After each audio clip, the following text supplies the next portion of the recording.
Hi everybody! Hi Tamar. So we're reviewing the Game of Thrones episode. So did you like the episode? Yeah, I really liked it. Yeah, great episode. You did? You thought so? I thought it was boring. No, there was this showdown in King's Landing between the High Sparrow and the Tyrell's army, and that great speech the Daenerys gave on top of Drogon. Tamar, that was episode 6. I know. No, but there was an episode yesterday, episode 7.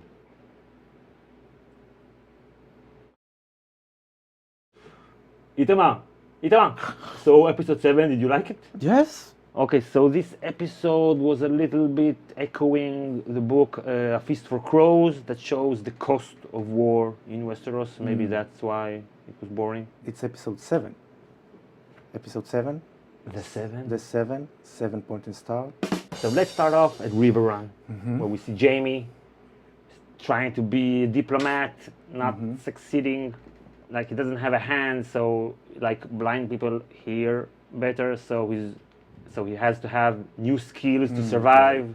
Basically, all of the characters in Riverrun are here to serve the character development of Jaime. He's taking command of the situation, which is, the phrase is, have fucked it up. You Right. know, if you threaten someone, you have to execute. Right. That's what I tell my students all the time, before I kill them. And Jaime is the broken man, Yeah. like the episode title, the broken man, right? Yeah. We got Braun back. Braun, yeah. Braun hype. Right. One of the best characters there are in the in the story. show. Yeah, in the show. He's there to keep it real, telling it as it is. Keep it 100. So maybe in some future scene, he will keep it real with Jaime. Okay, but we'll talk about that in our prediction videos. They have developed this nice bromance. Then there was a showdown between Jaime and the Blackfish of Tully, who now rules the castle of Riverrun. He challenged Jaime, Right. and he's calling him Kingslayer. So he's not accepting his royal authority because he's on orders from the king, Right. And no one has called Sir Jaime Kingslayer for 2 seasons. He wants to be a new man, and then he tells them, no, you're the same guy you were before, minus the right hand. Yeah, and he's like, I'm disappointed. They told me Kingslayer, Right, and I'm right. seeing this pretty boy with no hand. I'm not impressed. Right. And the war is still going on, So basically, he challenges Jaime to be a better man. He makes him want to be a better man. That's his role in this scene. Yeah. What doesn't kill you makes you stronger. That's very deep. Yeah. Plato? Nietzsche. Nietzsche? Okay. So let's go to King's Landing. Cersei is left alone. Yeah. She's surrounded by thousands and thousands of enemies, of people who hate her and want her harm. Yeah. She seems really broken. Like the episode title of Broken Man. And she seems like at her lowest point, and that doesn't bode well for King's Landing. And Olenna tells her the truth. Yeah, You yeah. are stupid. You are evil. And she tells her, everybody in King's Landing hates you. Are you gonna kill them all? And we learn that Marjorie, as expected, was playing the High Sparrow. She's not really a convert. She's just pretending in order to save her ass and save her family. And we see that she passes a note to Olenna. Yeah, like she's in a cult or something like that. Like, everything is okay. Save me. Let's pray. So like with a cult, that they expect you to lose your identity, your former identity, renounce Right. your family and stuff like that. Right. She gave her the note with a flower on it, The rose, right? with the rose. So the note is basically the catalyst for the Tyrells to leave King's Landing as we expected. This is the most important thing that happened in King's Landing. The Tyrells are leaving, so Cersei is going to be left Yeah. with the Mountain as her only soldier. And something about something about the Tyrells, even since Robert's Rebellion and before, they join the fight only when they know they can win. Right. So And now they know them leaving, like that's like the rats leaving the ship. exactly, King's yeah. Landing. So let's go to the north. That was very boring. Jon has lost all his mojo. Yeah. He's the broken man. He's still passive. We're still waiting for something to affect his development. So far, he's like dead. So even though Jon is not himself, he's still the leader of this triumvirate. Yeah. There's Davos, he's walking in the middle, and then Sansa on the other side, and she tells Jon, this Davos, this is your main advisor. So Jon is the one who is calling the shots. And he says that they will take the army that they got and go to Winterfell. Sansa is still on a mission with Jon and Davos to unite the North, to fight the Boltons. The Bolton. This child sitting on the throne, acting like the lady of Bear's Island. This is also part of the cost of war. All the men, the young able men, they're dead. So we're left with this child. She's taking care of business. Sansa has a lot to learn from a 10-year-old. And her name is Lyanna. So basically, they want us to remember that Lyanna was Ned's sister, and probably Jon's mother. Jon's mother. So it's like what we've seen in World Wars, that like an entire group, or entire demographic of men, young men were killed, wiped off. So this is a time for women to rise.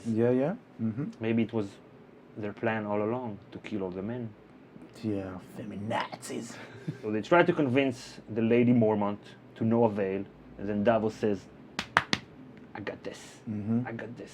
He's the perfect pitch man. He's the hype man. So because Jon is officially the boss, so Sansa is pushed to do some manipulating behind the scenes, some more feminine way of ruling, because there's no room for her to rule outright. So she writes a letter to Littlefinger, probably telling him, you must fulfill your promise to bring the veil to Winterfell so we can win. And we see that when she's arguing with Jon, you see the men, they're fighting, you're talking to me, I don't know. So the woman is winning the war with the pen, while the men are just stupid. Right. Like Tywin, the master of politics. He said some battles are won by sword and some by pen. So that's important as well. And Davos said that the place where they made camp is exactly where Stannis made the camp. So this is a foreshadowing for Davos to find out that Stannis and the Red Woman burned Shireen. And when he will find this out, he will go to the Red Woman and... Where is the Red Woman? I'm gonna send him to outer space. So let's go to Braavos. What the fuck? What the fuck happened in Braavos? What the fuck happened there? It was like the Red Wedding. Have you noticed that? Ooh. So how come she's still alive? At first I thought, okay, maybe this is not really Arya, it's someone else with a mask, but then she rolled over like a ninja. But wasn't she supposed to be like on her heels and look everywhere to see the faceless man? She knows about this faceless man. She knows they control and they build the city, She knows they disguise themselves. What I thought would happen is that she would kill the waif and then take her face and go back to Jaqen and kill Jaqen, and then no more faceless men. But now she's supposed to die, but obviously she will not die. So it's not that I'm afraid that she will die. I'm afraid that it will suck what will happen in Braavos. She'll get healed magically or something. Okay, whatever. Let's go to the Ironborn. The Ironboring. Yeah. So the broken man with the Ironborn is Theon, So we see Yara being a sailor, like, hardy har har! And she tells Theon, you have to go back to be Theon. You have to be back. You have to go back to be the real Theon, because the real Theon was kind of a dick. Kind of stupid. Kind of stupid. So story-wise, he will go back being Theon. So he'll do something stupid. Yeah, probably, and die. Stupidly. So basically, they got from the Iron Islands 2 Volantis in 2 days, and now they have a plan to make a pact with Daenerys, their ships, her dragons, go back to Westeros, take over everything. Great success. Okay, so we'll talk more about that in our prediction videos. Yeah. And let's go to the most interesting thing that happened in this episode. We got to see Sandor Clegane, the Hound. He's back, and everything in what happened with Sandor Clegane just screamed Clegane Bow. Yeah. Clegane Bow. The episode starts before the theme music. That's like a first for Game of Thrones, and we see like all the men and women working. building a barn. That's racist. So we see Ian McShane, aka Swear Trash it. Engine, Trash it. aka Septon Maribald. Barn, yeah. So he talks with Sandor Clegane. He tells him, since we have this camera around, let me recount again how I saved you. Yeah. So basically he wasn't dead. What saved you? He asks Sandor and he says, hate. So he Yeah. came back just the same as he was before. It's a shame we got this character played by Ian McShane for only one episode. Spoiler alert.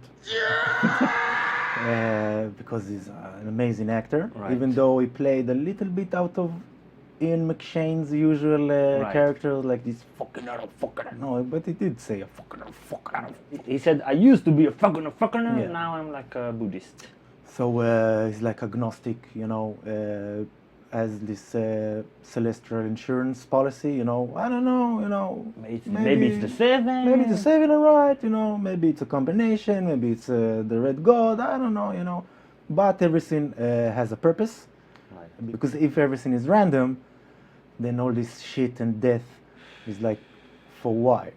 And he said to Sandor Clegane, he said, the gods still wants you alive, that's why you're alive. A nice line, Clegane told him, why have the gods not punished me? And he tells him, they have. Yes. That was strong. So he still has this, the rage inside of him. That's what kept him alive. So the Septon was giving this speech. He was recounting all the war crimes that he did, right? Yeah. And saying what everybody says. I was just following orders like a dog or like a Nazi. I saw it in a different way.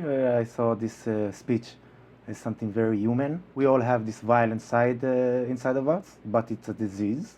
So violence is not something natural to us. And I was following orders, but I went against my nature. And it's a common phenomenon that people that were involved in combat situations, they carry with them this post-traumatic stress disorder, which basically means that we're not supposed to see this a lot of violence, because that breaks something human inside of us. Right. That's why we have traumas, Okay. And the violent disease we see has infected the Brotherhood without banners. Yes. They used to be the good guys, and now we see them just plain evil. Like gangsters, like mobsters, right? Yeah. Like, come on, I don't want anything to happen to your face. Come on, if you don't want your store to be attacked, you better pay up. Yeah. And when they don't pay up, they come in and they kill everyone. Like the Brotherhood without banners were supposed to be, I don't know, like broken in some way. I don't know, maybe they could have been like cut or dirty, but they looked like knights. Yeah, I thought they were knights at first, until they said the night is full of terror. And then when Sandor is working outside, he hears the screams. He goes back and he sees that everybody's dead. Yeah. So that's basically like a catalyst for him to rejoin society and rejoin the story, because he has nothing left there. That's a little bit kind of Luke Skywalker when he ran back to town and saw that everybody died. So fuck it, I'm gonna become a Jedi now. And maybe something that Yara is telling Theon when they're in the pub, she says to him something to the fact, forget about justice, we'll take revenge.